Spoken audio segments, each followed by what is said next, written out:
नमस्कार, संतोष की रिपोर्ट में आप सबों का स्वागत है। और आज हम इस रिपोर्ट में चर्चा करने जा रहे हैं कि लालू प्रसाद अब आग से खेल रहे हैं।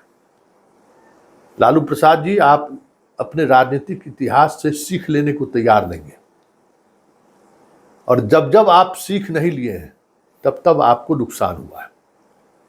देखिए, राजनीति जो है ना, समन्वय का कला जिसके पास है वो ज्यादा दिनों तक राजनीति में बने रहते हैं।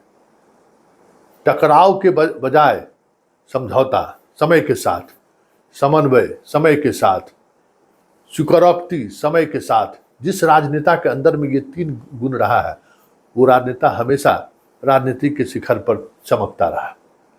लेकिन जिस ने भी इस त्रिकोण को तोड़ने की कोशिश की, मतलब अगर सामने कोई शख्स राजनीति में उन्हीं के साथ हैं, खड़े हो रहे हैं, और उनको अगर आप समन्वय करने के बजाय उनसे आप दूरी बनाते हैं, उनके काट छाट शुरू कर देते हैं, उनको राजनीतिक महत्वाकांक्षा पर आप अंकुश लगाने की कोशिश करते हैं, तो फिर वो आपके लिए कभी भी नासूर साबित हो सकता है। याद कीजिए वो दौर, नीतीश को लेकर भी लालू कुछ इसी तरीके से सोच रहे थे। उस दौर में लालू से समन्वय बैठा लेते अगर नीतीश कुमार से, तो आज सब जगह यही दोनों दिखते। लेकिन इन्होंने समन्वय करने के बजाय उनसे टकराव लेना शुरू किया। शुरुआती दिनों में बड़ी मजबूत थे, लेकिन धीरे धीरे जैसे नीतीश मजबूत हुए, और होना स्वाभाविक है, ये प्रकृति का नियम है, चले गए हाशिए पर।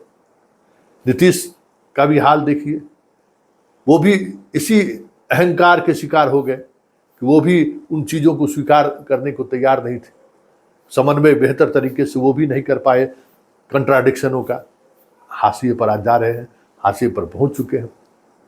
ऐसे में ये बात मैं इसलिए कह रहा हूं कि पप्पू यादव हो, कन्हैया हो, हिना साहब हो, ये जितने चेहरे हैं उनको आप समन्वय के सहारे साथ लाकर राजनीति को लंबे समय तक साध सकते थे। लेकिन जिस तरीके से अब टकराव और सामने वाले को राजनीतिक रूप से मौत की बात सोचने लगे हैं, ऐसे में आने वाले समय में आपके लिए ये तीनों नासूर साबित हो जाए तो कोई बड़ी बात नहीं होगी, क्योंकि राजनीति का डायनामिक्स बड़ा अजीबोगरीब है।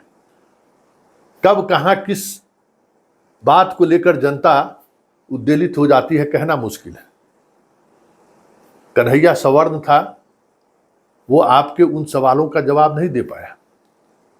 आपके उस राजनीति का वो शिकार हो गया कह सकते हैं, क्योंकि इतनी जिसके साथ वो गया वो भी भरोसे के लायक नहीं रहा।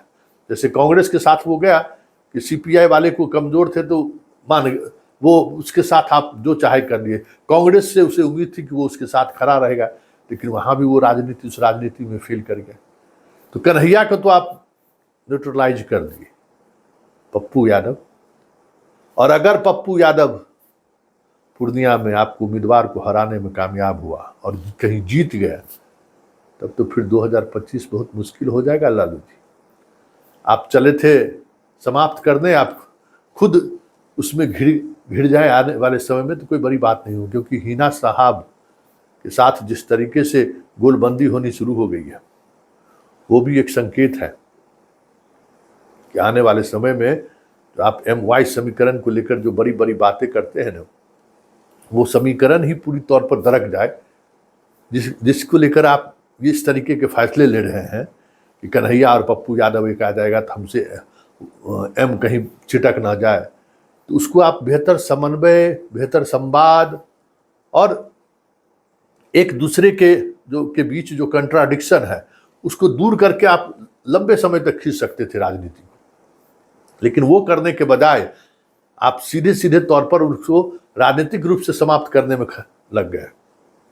आज दोनों जगह आपको चुनौती मिल रही है, और ये चुनौती आपके लिए, आपकी राजनीति के लिए ताबूत का कील साबित हो जाए तो कोई बड़ी बात नहीं होगी। याद रखिएगा लालू जी, किसी पत्रकार ने ये बात कही थी आप